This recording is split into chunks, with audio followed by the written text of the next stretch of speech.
How to add alternative text to Instagram post? Follow this step. To begin with, open the Instagram app on your device and make sure you are logged in. Next, look at the bottom center of the screen and tap on the plus icon. Then look through your gallery and select the photo or a video you want to upload. Once selected, tap next at the top right corner. Then again tap next on the edit screen. Now scroll to the very bottom of the screen and tap on the more option. In the settings menu, select write alternative text.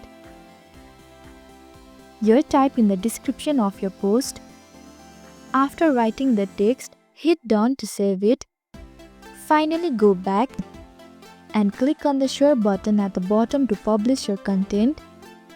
With these tips, you now know how to add alternative text to Instagram post.